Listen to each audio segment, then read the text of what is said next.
Glória a Deus, uma boa tarde, começo de noite a todos.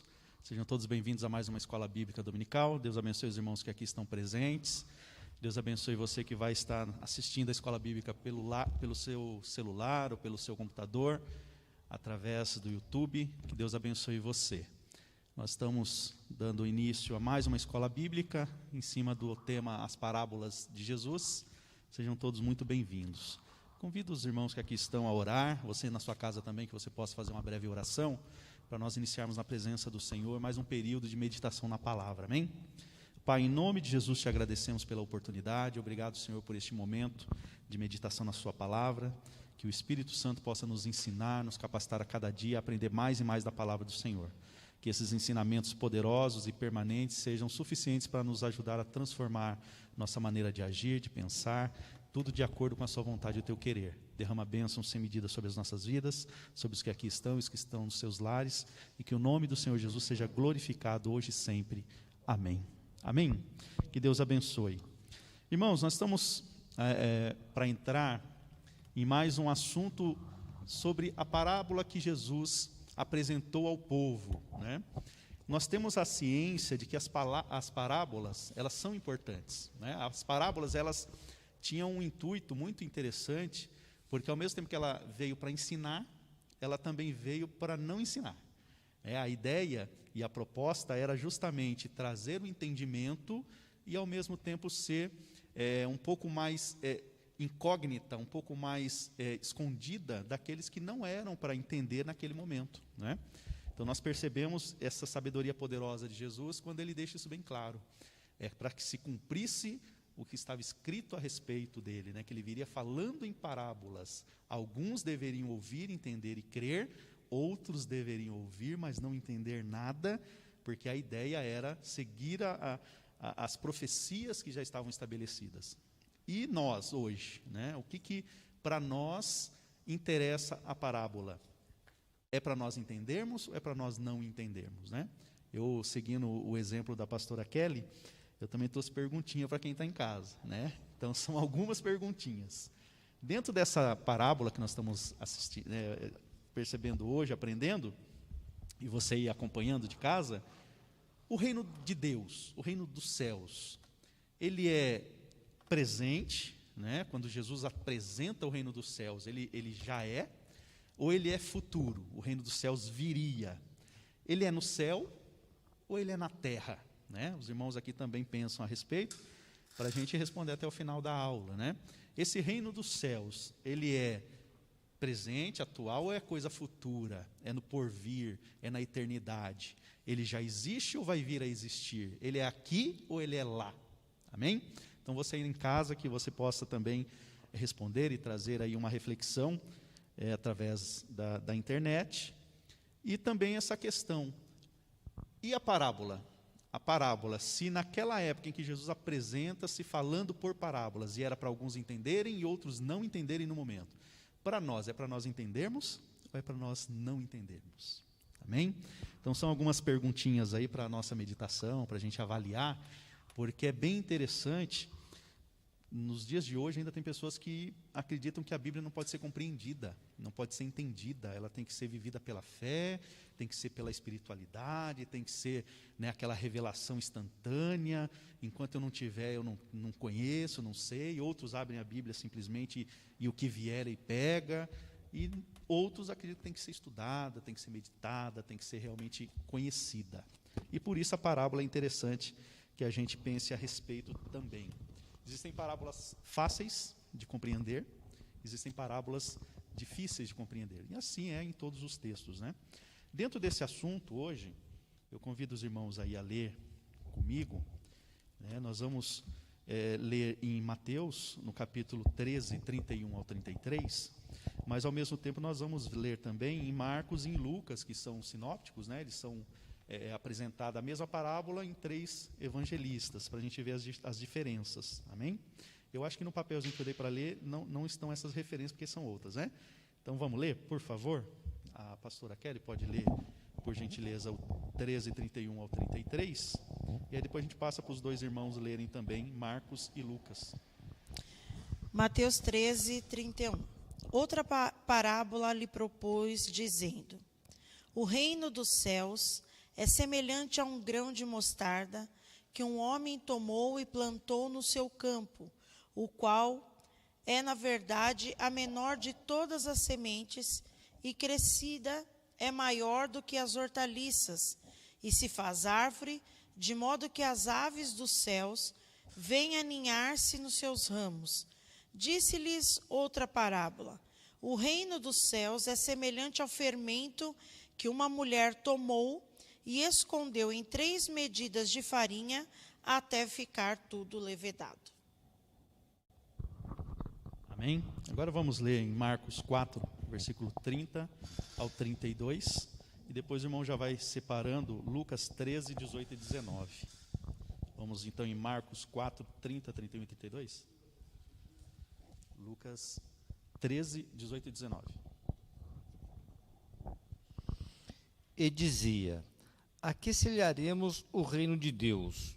Ou com que parábola o representaremos? É como um grão de mostarda que, quando se semeia na terra, é a menor de todas as sementes que há na terra. Mas, tendo sido semeado, cresce e faz-se a maior de todas as hortaliças, que cria grandes ramos, de tal maneira que as aves do céu podem aninhar-se debaixo da sua sombra. E com muitas parábolas, como essas, lhe dirigia a palavra, segundo o que podiam compreender. E sem parábolas nunca lhes falava, porém, tudo declarava em particular aos seus discípulos. Amém? Vamos lá agora em Lucas 13, 18 e 19. Lucas capítulo 13, versículo 20. Não. 18 e 19. Não, 19. Momento. E dizia: o que é semelhante ao reino de Deus? E a que o compararei? 19 agora. É semelhante ao grão de mostarda, que um homem, tomando-o, lançou na sua horta, e cresceu, e fez-se grande árvore. E em seus ramos se aninharam as aves do céu. Amém? Então nós temos aí 3 versões, 3 maneiras de apresentar as parábolas, né? Em 2 delas um pouco mais semelhante, a outra um pouquinho diferente, né? Não menciono o fermento. Mas nós temos 2 situações. É apresentado o grão de mostarda e é apresentado a situação do fermento. Quando a gente pensa por que Jesus usou esses elementos, né? Por que Jesus usou essa comparação? A gente percebe que a ideia era falar numa linguagem que o povo conhecesse. E a questão era muito simples. Alguém já viu o grão de mostarda? Eu até tinha em casa, eu ia trazer o vidrinho lá.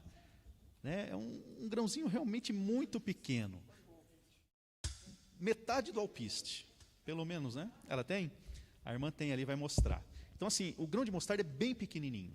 E na Bíblia, esse que a gente tem ainda é um pouquinho maior que o normal, né?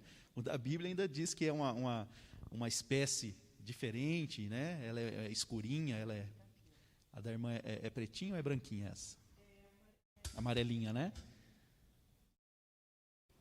A pretinha ainda é menor, né? É simpatia? Olha só que miudinha que ela é. Ó. Essa daqui está bem pequenininha mesmo, hein? Essa aqui é para quem tem fé mesmo, né? Passa por mão.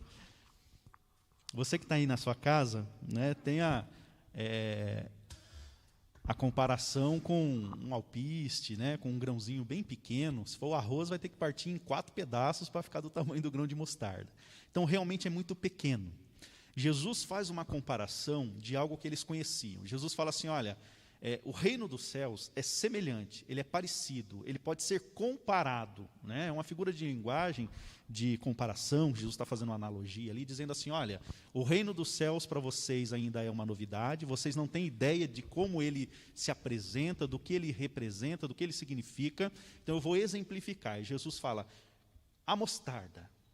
Conhece mostarda? Todo mundo conhecia a mostarda ali. Né? Nós temos dificuldade, a gente já vê a mostarda do hot dog, né? Só vê aquele frasco, não faz ideia de onde saiu. Né?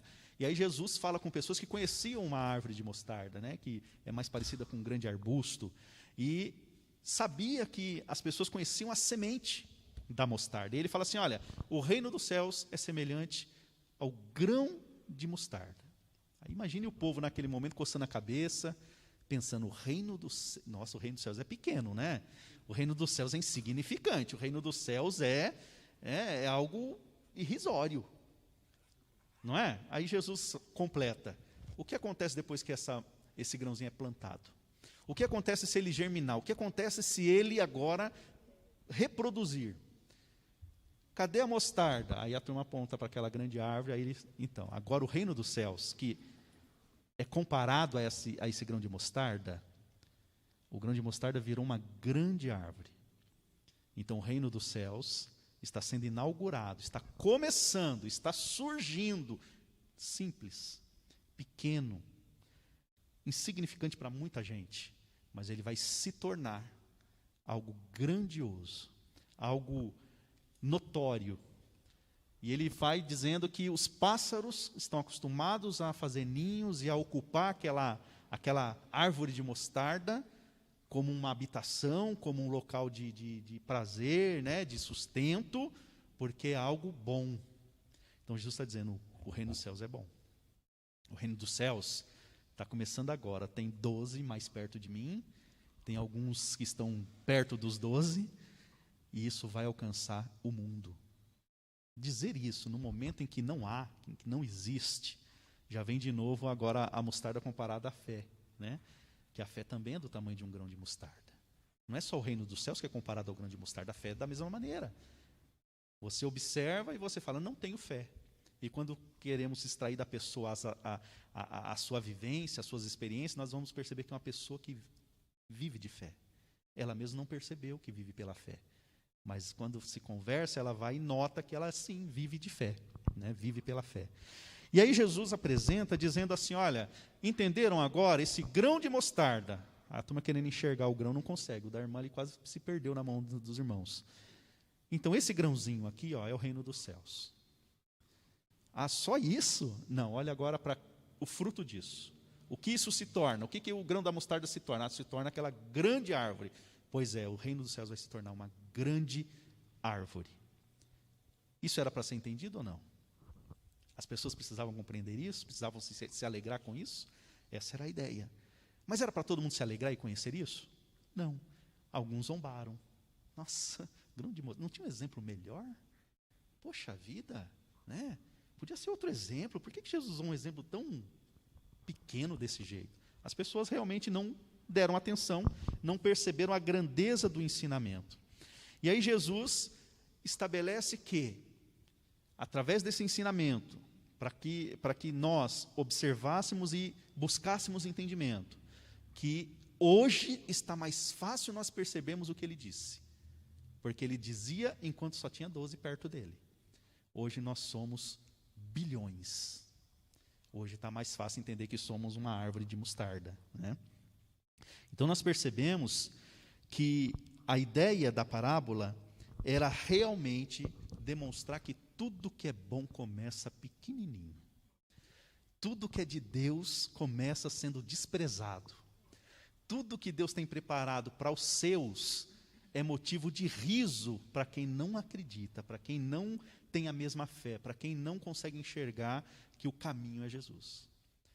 E aí é para nós que enxergamos pela fé e para nós que esperamos em Deus com confiança que o reino dos céus foi inaugurado, que o reino dos céus foi estabelecido, que o reino dos céus parecia ser realmente desprezível, mas nós valorizamos, nós realmente desejamos, e é o que nós estamos buscando hoje. Amém? Você aí na sua casa, eu tenho certeza que também tem uma fé do tamanho de um grão de mostarda. Nossa, só isso? Não, é o suficiente, né? As coisas de Deus são assim. São estranhas para aqueles que pensam de uma maneira diferente. Para nós que pensamos igual, para nós que temos a mente de Cristo, faz todo sentido. Realmente eu tenho pouca fé, mas é a fé suficiente para me manter firme. Estou há tanto tempo no caminho do Senhor e nunca desisti, né? Não precisa ter mais do que isso, porque é o suficiente. Aí nós temos, junto com essa parábola, a questão do fermento. Eu não sei se os irmãos vão ter tempo de responder agora, mas ainda tem chance de responder depois. O fermento, nós temos na Bíblia tanto a condição do fermento ser algo positivo, algo bom, quanto o fermento ser algo negativo, algo ruim, não é assim? No Antigo Testamento foi ensinado que não deveriam fermentar a massa. Não deveriam adicionar o fermento à massa. Qual que é a característica do fermento? Por que a gente põe fermento na massa? E para que crescer? Precisa? O que traz de bom esse crescimento? O que isso acarreta? O que isso vai trazer de benefício? Quem já fez bolo, pão, né? Quando falta o fermento está estragado, não está legal, o que acontece com o pão? É bom isso? E quando o pão cresce mais do que você esperava, transborda na forma? É uma glória, é uma bênção, não é assim? Então o fermento, nesse sentido positivo, ele veio trazer o quê? Multiplicação, crescimento, expansão. Então o fermento, quando se quer ampliar, expandir, né? Deixar mais leve, que também tem essa condição, né? Uma massa sem fermento fica pesada. Então isso traz o quê? Sustento, isso amplia o alcance daquele alimento. Então o fermento, por isso. Quando Deus fala assim, olha, não é para pôr fermento, é porque não dá tempo de esperar, né? O fermento ele tem que ter um tempo para fazer o efeito, ele tem que ter naquela época principalmente, né, era tudo diferente, então ele precisava descansar, né? Ainda hoje se descansa a massa do pão e algumas mais. Então precisava descansar, e eles com pressa, querendo ir embora, querendo fugir do Egito, querendo realmente viver o milagre. Vai ficar perdendo tempo? Vai ficar aguardando o pãozinho? Né? Não faz sentido, não é a proposta. Então, neste momento, o fermento, que é uma coisa boa, não era recomendada. Não era algo que poderia trazer benefício. Agora ele vai servir para algo que não é positivo. Então, ninguém vai comer agora com fermento, vamos comer sem fermento. Tem uma proposta nisso. E está escrito para que a gente entenda que o fermento, num momento, ele deve ser evitado, em outro momento ele deve ser aplicado, em outro momento ele deve ser colocado mais, em outro momento ele deve ser colocado menos. E o fermento do fariseu? Jesus vai e fala, olha, cuidado com o fermento do fariseu. Por que o fermento do fariseu é um problema? Todo fariseu é ruim, né? O fato de ser muito dedicado ali na Torá, de estar todo sábado na sinagoga, de jejuar, de guardar a tradição, isso é ruim? Tem momento, não pode ser exagerado, tem que ser puro, tem que ser verdadeiro. Eles eram, segundo o discurso de Jesus, e verdadeiro, hipócritas. Então o fermento que deve ser evitado é o da hipocrisia, é a da religiosidade. Eu sou melhor que todo mundo, então você incha. Ó, tem comparação perfeita com o fermento. A pessoa incha. A pessoa se sente cheia de si, né? Cheia de conhecimento, cheia de tudo. Não é? Então, assim, quando Jesus fala, olha, o reino dos céus, agora ele não está no Antigo Testamento, ele não está falando do fariseu, agora ele está falando do reino dos céus. O reino dos céus também pode ser comparado com a ação do fermento na massa. O reino dos céus, você pega uma poeirinha, né? Geralmente você põe uma fração comparada com o trigo, com outro material. O fermento é o que menos representa no contexto de volume. Mas é ele, aquela porçãozinha que faz toda a diferença. É aquela contribuição pelo poder que o fermento possui, essa característica, essa propriedade, que faz com que o pão, a massa, fique adequada, multiplicada, maior, mais leve. O reino do céu, Jesus está ensinando, é semelhante, pode ser comparado ao fermento, que nós várias vezes ignoramos, tiramos da receita, porque é momento de comer sem fermento. Mas o fermento, quando se relaciona com o reino dos céus, é o efeito positivo da multiplicação, da expansão, da grandeza, da fluidez, de tudo que se chama grande. Porque Deus é grande. E Ele vai o quê? Levar o reino aos 4 cantos dessa terra. Ao mais longe possível.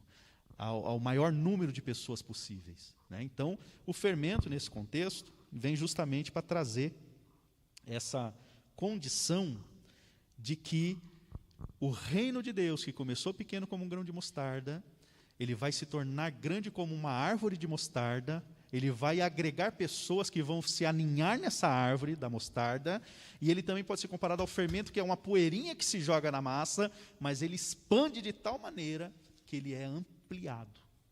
Ele vai além. E se está escrito, é para nós entendermos.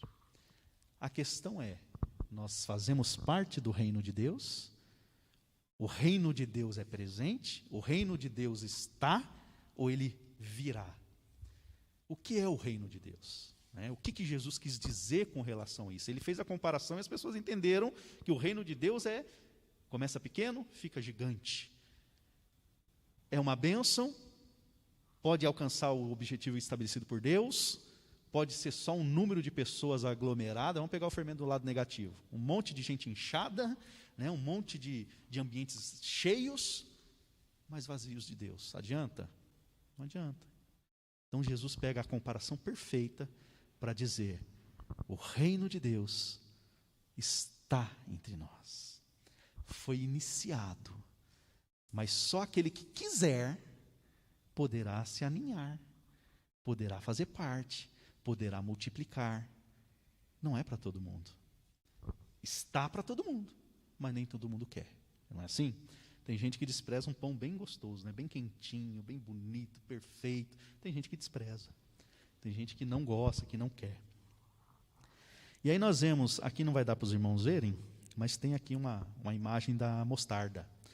Olha que, comparada a uma árvore, ela está diferente. As árvores a gente está acostumado com um tronco bem comprido e a copa da árvore lá em cima. E a mostarda bíblica está mais relacionada com esse arbusto ou essa árvore sem tronco. Ela está mais esparramada e mais perto do solo. Existe uma discussão se de fato era uma árvore ou era esse arbusto, porque dentro da cultura, dentro dessa realidade do Oriente, não é comum os pássaros se aninharem tão perto do solo, de uma maneira tão acessível para o homem. O homem está aqui, se tivesse um ninho ali, ele já pegava, não é assim? Mas nós estamos falando de uma época em que talvez o interesse não fosse pegar os pássaros. A gente está em todas essas praças rodeado de pombinho e ninguém quer levar um pombinho para casa, não é assim? A gente, pelo contrário, quer espantá-lo. Então, por que deveria ser um interesse extremo de pegar pássaros no seu habitat, no seu ninho? Não é uma ideia tão interessante. E aí nós percebemos, então, que, comparado com essa imagem, imagine um passarinho nessa grande árvore. Ele desaparece aqui. É muita árvore para pouco pássaro, por mais que se tenha bastante pássaro. Porque é realmente uma árvore extensa, grande, e começou com uma sementinha. Não é? Então a gente vê realmente que as coisas com Deus, elas se multiplicam. Olha que interessante.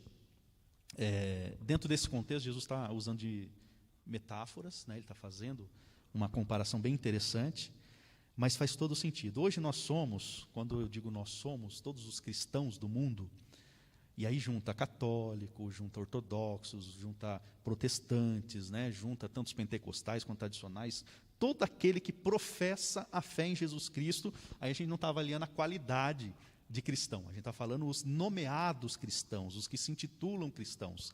Nós estamos falando em 2 bilhões e meio. 2 bilhões e meio de pessoas no mundo. Começou com 12. Os 12 que aceitaram a Cristo ali, a proposta de Cristo, o reino dos céus, que já foram chamados a partir de Atos ali, a partir da descida do Espírito Santo, do poder, assim que Jesus já mandou eles fazer um estágio, depois chamou mais 70, faz outro estágio, aí agora está todo mundo esperando o poder, o fermento do céu. Aí agora eles, revestidos de poder, saem. E a partir desse momento, Pedro, com um discursinho, no sentido de uma explanação espontânea, um desejo agora de sair porta fora, que estava recuado, não queria sair, ele agora prega e mais de 3.000 almas se rendem ou ingressam no reino. Entendem que aquele reino também é para elas. Então nós somos os habitantes do reino. Nós somos aqueles que gostaram da proposta de Jesus com referência ao reino dos céus. Então nós temos aí 2 bilhões e meio de pessoas, de diversas profissões de fé, mas todas relacionadas a Cristo como, né, o Salvador, como o Filho de Deus.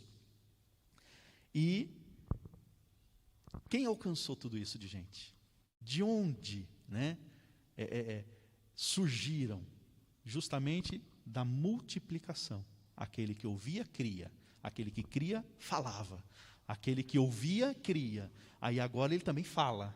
Aí o outro creu também, e agora ele também fala. E aí nós descobrimos por que o reino dos céus, embora seja enorme, de fato, ele ainda não é maior do que outras religiões até.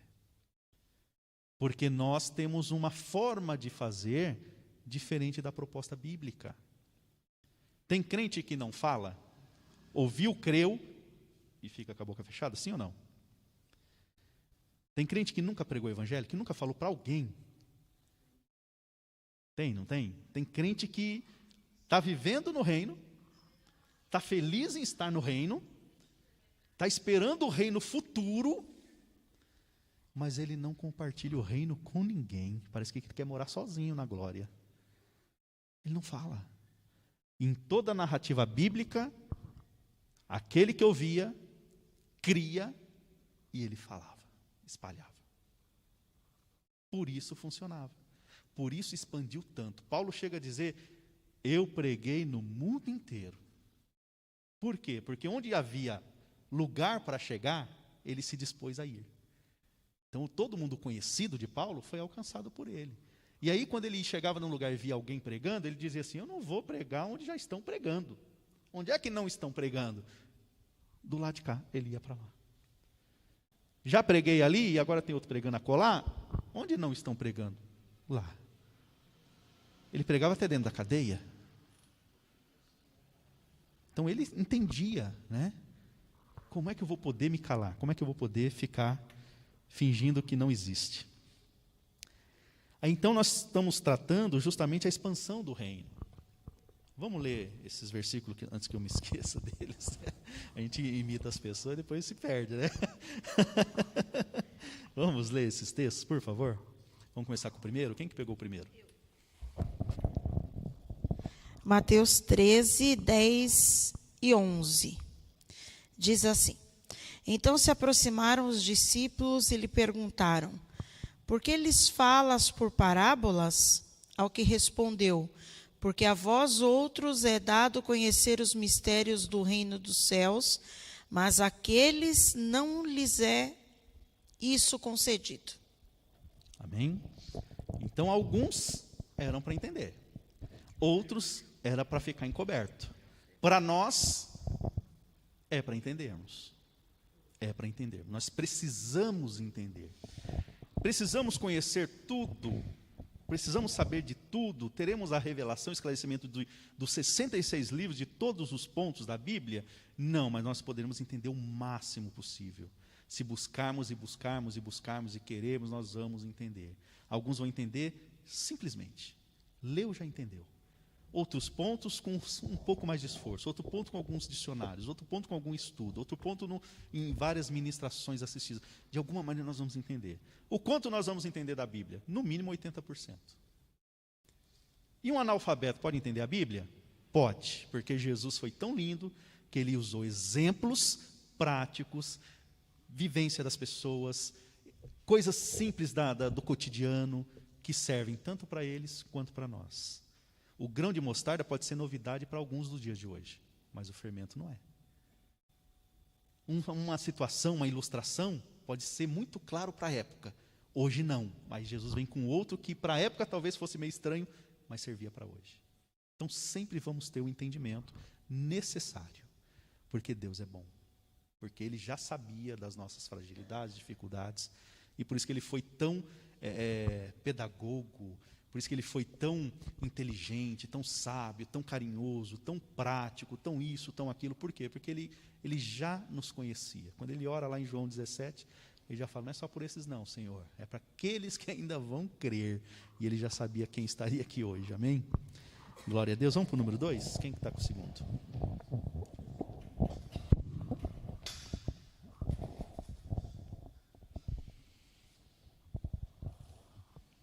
Marcos, capítulo 1, versículo 14. E, depois que João foi entregue à prisão, veio Jesus para a Galiléia, pregando o evangelho do reino de Deus, e dizendo: o tempo está cumprido e o reino de Deus está próximo. Arrependei-vos e crede no evangelho. Amém? Então João está dizendo o quê? Eu estou para anunciar aquele que vai inaugurar o reino. Ele está perto. João está falando a respeito do Messias que seria batizado em seguida.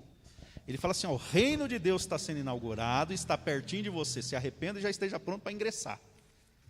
Isso é para a gente tentar responder a questão, né? Se o reino dos céus é ou não é, já está ou ainda não está, é para agora, é para depois, qual é o contexto, né? Então nós temos esses versículos para nos ajudar a compreender que a salvação é de todos, é para todos, mas temos a responsabilidade de querer, de desejar, né? Nós precisamos.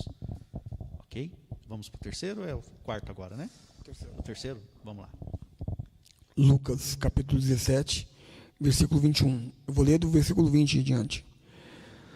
E, interrogado pelos fariseus sobre quando havia de vir o reino de Deus, respondeu-lhes e disse: o reino de Deus não vem com uma aparência exterior. Nem dirão, ei-lo aqui ou ei-lo ali, porque eis que o reino de Deus está dentro de vós. Amém? E aí, ele não vem com aparência, ele não é um trono, ele não vai ser uma direção política, ele não vai ser um regente, ele não vai solucionar os problemas da sociedade da forma esperada para aqueles que esperavam, né, um novo rei, naquele momento, num período tão terrível que eles estavam vivendo. Não, estou explicando sobre o reino. Jesus estava esclarecendo, ele falou assim, não é aparente. Vocês estão esperando ver? Não. Vocês estão vendo o grãozinho da mostarda. Vocês estão vendo o pãozinho, né, sem perceber o fermento. O fermento já está no meio do pão e você não percebe, mas está ali. Ó. O reino do céu está dentro. Ele foi construído de uma maneira milagrosa, miraculosa. Aquele que ouve a palavra de Cristo e crê, brotou nele, no seu interior, o reino.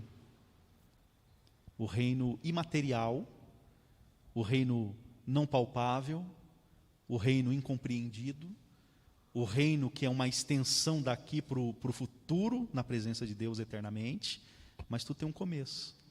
E o começo é o grãozinho da mostarda. O começo é aquela fé meio tímida.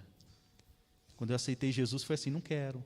Aceita Jesus, não quero. Aceita Jesus, não, para quê? Aceita Jesus, jovem.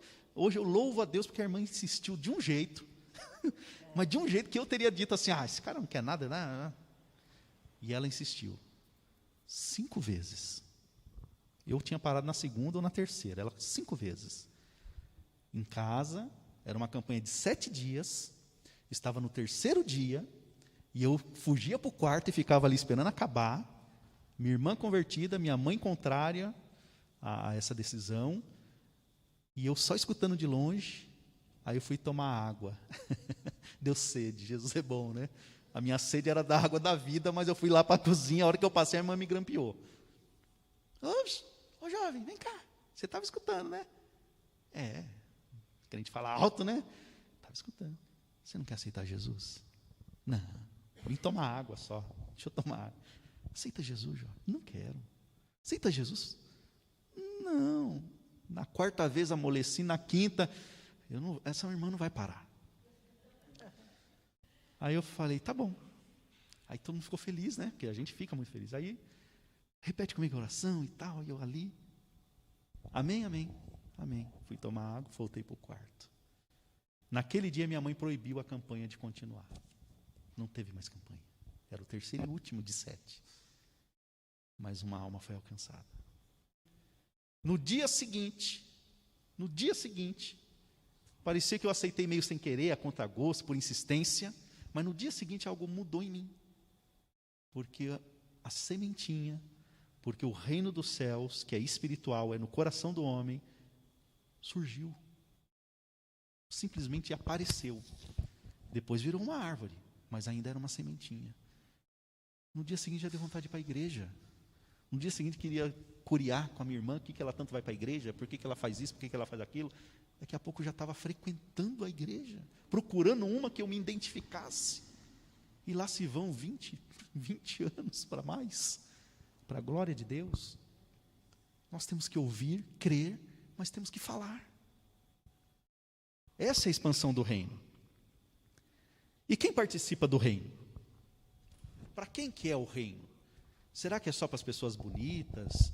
Será que é só para as pessoas que têm simpatia com religião? Né? Tem algumas pessoas que falam, esse cara sempre foi da igreja, só estava na igreja errada, vamos dizer assim. Mas ele já era. Quando me converti, o Sérgio se converteu. Mas ele já não era crente. Eu não vi ele aprontar muito. Parece que é só ser um bom moço que já está garantido na glória. Não, se não nascer de novo, se não estiver alistado, se não entendeu a mensagem, é só um bom cidadão. Né? O povo já não diz que o inferno está cheio de boas intenções, né? Que é verdade, porque tem tanta gente maravilhosa que não professa a fé. A gente acha que é uma boa companhia, é alguém importante que a gente ama, mas não vai ter a nossa companhia na eternidade, infelizmente, enquanto não brotar o reino nela. Então precisa, né, acontecer na vida dela. Então, para quem que é o reino? Quem participa do reino? Né? O reino está acessível a todos. E o reino que nós fazemos parte, ele precisa ser trabalhado, ele precisa expandir. Todos que se dizem cristãos vão para a glória? Todos que professam a fé em Jesus Cristo, é genuíno? É de coração? Nós não julgamos porque não sabemos. Mas qual que é a lógica? Nem todo que se chama Senhor, Senhor, entrará no reino dos céus. Então está claro, eu faço parte de uma igreja, eu faço parte de um agrupamento, eu faço parte de um projeto, eu faço parte de um reino, mas talvez eu não esteja engajado, talvez eu não esteja interessado na totalidade desse reino. Eu estou acostumado em vir buscar oração, cura, um presente de Deus, uma solução de problemas. Mas será que eu estou interessado em viver eternamente com Ele? Será que eu estou interessado a abandonar o pecado, deixar a carne, viver em espírito, agradar ao Senhor de verdade e alcançar essa grande dádiva? Então o reino está acessível. Porém, só os verdadeiros adoradores, só os autênticos discípulos de Cristo, só aqueles que realmente renunciam a si mesmo. Jesus não disse, aquele que quiser vir após mim, não é obrigado, é aquele que quiser. Quem quiser, pode vir. Mas vai ter que negar. Você vai precisar abandonar, deixar. Aquele que ama marido, esposa, pai, mãe, filho, qualquer coisa mais do que a mim, não é digno de mim. Quando a gente fala essas verdades, para algumas pessoas é dura. Para nós é doce, a gente acha maravilhoso. Mas para algumas pessoas é meio sem sentido. Nossa, como é que eu vou amar Jesus mais do que tudo nessa terra? Isso é loucura. Né? Isso é estranho, é estranho. É estranho, é só quem é do reino que consegue entender que é uma necessidade. É uma necessidade. Quando você compra um objeto qualquer, é seu, não é? É seu. Para seu uso, você faz o que quiser com ele. Nossa, você jogou fora, joguei, é meu. Eu faço o que eu quero. Aí Jesus nos comprou com sangue e nós não queremos ser dele. Ele não pode fazer o que ele quer. Nós queremos fazer a nossa vontade. Por isso que tem que renunciar à própria vontade, porque você não se pertence. Você é dele. É bonito os textos que falam que nós somos amigos. Não. Primeiro tem que ser escravo de Jesus, para depois ser amigo dele. Primeiro é escravo, porque um escravo, quando era adquirido, ele era uma mercadoria. Era se paga um preço alto e agora o escravo não tem mais vontade. Ele faz a vontade do seu Senhor que comprou. Jesus nos comprou. Então nós não temos vontade, não deveríamos. Então, quem participa do reino? Aquele que não tem vontade própria e vive a vontade de Cristo. aquele que realmente entendeu que é amigo de Deus, mas primeiro ele aprendeu a ser servo de Deus, e agora ele está tão domesticado, que deu o momento da euforia, chegou o momento dele ir embora, e ele fala: fura minha orelha que eu quero ficar, deixa eu ficar, não tem nada lá que me interesse, a minha vida é aqui nesse lar, é nessa família, eu já conheço as crianças, os animais, eu já conheço tudo, eu já participei de toda essa trajetória, já se passaram décadas, eu quero ficar. Então o reino é para esses, para nós que queremos ficar, para nós que não temos outro lugar melhor para ir ou situação para buscar. A gente leu todos os papeizinhos? Faltou um, né? Vamos ler o último? Romanos 14, 17. Porque o reino de Deus não é comida nem bebida, mas justiça e paz e alegria no Espírito Santo. Amém? O reino de Deus para muita gente, parece que esse texto não existe na Bíblia.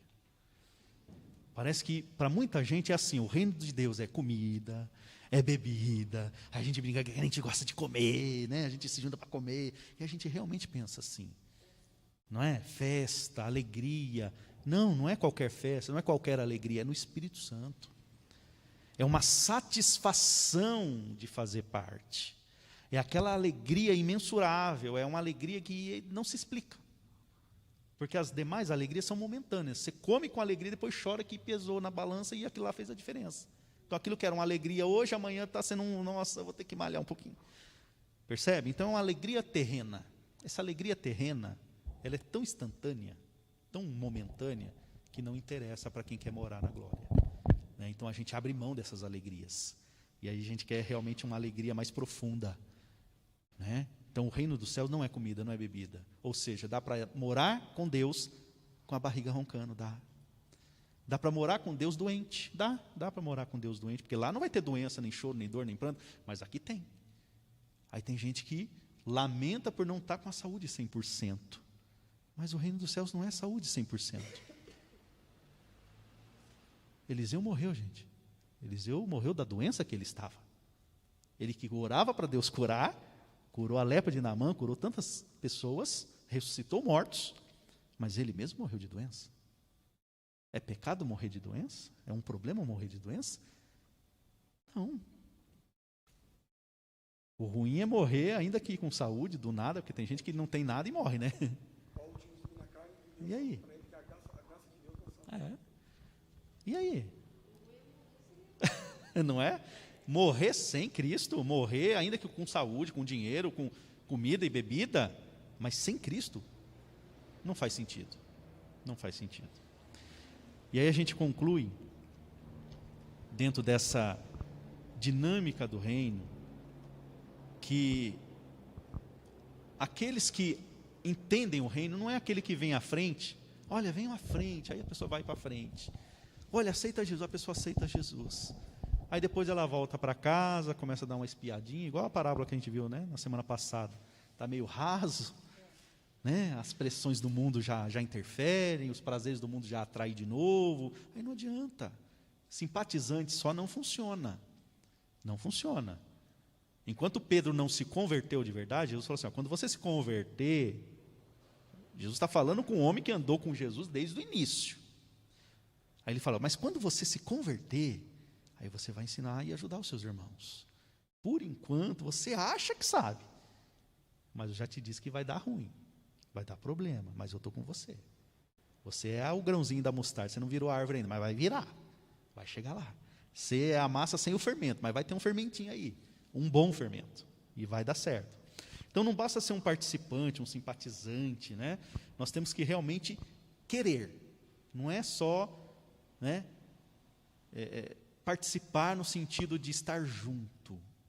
A gente vê muito isso na igreja, né? Tem um monte de gente junta, mas os verdadeiros adoradores precisam de um raio-x do céu, e aí o raio-x de Deus não se equivoca, né? Ele não erra, ele vai e ele acerta, mas não é todo, não é todo mundo.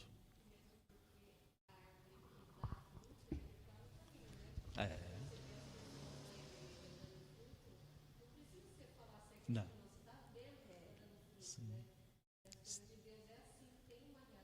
Você conhece pelos frutos. Aí alguns ficam chateados com Jesus, né? Passou pela figueira. Nossa, tá bonita, tá com folhas. Vamos lá. Mas não é tempo. Será que Jesus não sabia que não é tempo? Sabia, né? Mas aquela árvore estava enganando, ela estava ali para ser um instrumento de ensino. Aí ele fala, não, mas ela tem tudo para ter fruto. Vai que tem um frutinho lá, vou aproveitar. Não tem. Ah, não tem? Seque-se. Se não for para dar fruto, é para fogueira. Simples assim. Nossa, você viu aquela... A gente passou por ela ontem, estava verde, bonita, mas não tinha fruto. Mas será que não ia dar fruto? Mas não deu, não dá tempo para esperar. Secou. Jesus falou e aconteceu. Secou. Não adianta ser bonito, não adianta estar verde, não adianta estar na reunião. Se não der fruto, não serve. Quem habita no reino? Aquele que dá fruto. Aquele que está entendendo o seu chamado, que ele não é um simpatizante, ele é um membro. Ele é realmente uma peça importante nesse reino. Todos são importantes para Jesus, todos são importantes para Jesus. Mas tem uns que dão fruto de verdade. Tem outros que parecem aquelas frutas de cera que a gente deixa para enfeitar, né? Não dura, e fica envelhecendo, vai perdendo a cor. Mas tem fruto que dá outros frutos, um fruto produzindo outro. Tem outros que só estão representando, né? Então, dentro dessa lógica do reino, nós precisamos realmente ser participantes, atuantes. Temos que ser aqueles que Jesus chamou, comissionou, enviou, deu fruto, e o fruto foi multiplicando e permaneceu. Ele permanece. É todo mundo? Não, mas de 10 que você consegue, ainda que um, mas esse um vai dar mais 10. E assim por diante. É multiplicação. O reino é multiplicação. A palavra de Jesus não cai por terra. E ele diz que vai começar pequeno. Então não despreze os começos simples, os pequenos começos. Tudo começa pequeno. Quando começa muito grande, muito suntuoso, não dura. Agora, quando isso é produzido, isso é construído, isso é multiplicado, é diferente. Já viu aquela historinha que ganhou na loteria? Nossa, o dinheiro não deu para nada, porque veio fácil. Tudo que vem fácil vai... É mais ou menos isso, faz sentido. Porque a pessoa não suou, ela não sofreu, ela não construiu, veio de bandeja. Aí ela esbanja, gasta. Quando minha mãe jogava no bingo, ela ia nesses bingão da vida, aí direto, ganhei R$1.500. Cadê o dinheiro? Chegava com 700, mais ou menos. Mas não foi 1.500? Não, o garçom veio trazer uma cervejinha, eu já dei 100 de gorjeta para ele. Ô mãe, dá 100 para mim. Dá 100 para mim, você deu para um cara que você não conhece, está lá já ganhando salário, e está lá para isso, e você deu um de brinde, dá para mim esse brinde. Não, agora só tem 700. Não vou te dar, não.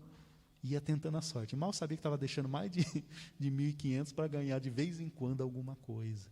Por quê? Porque vai e volta e sem compromisso, né? Então, no reino a gente tem que ter compromisso. Todas as parábolas são importantes. Todas. Nós vamos ver outras, né? Todas são importantes. Todas têm o seu objetivo. Algumas são mais difíceis de entender, outras são mais fáceis. Mas Jesus, ele quer que nós entendamos. Ele quer que você compreenda a palavra. A palavra precisa ser lida, estudada, compreendida e vivida. Precisa ser aplicada. Mas e se eu colocar lá olho por olho, dente por dente, arranca o seu olho, se te faz pecar e joga lá? Não, você não vai correr esse risco.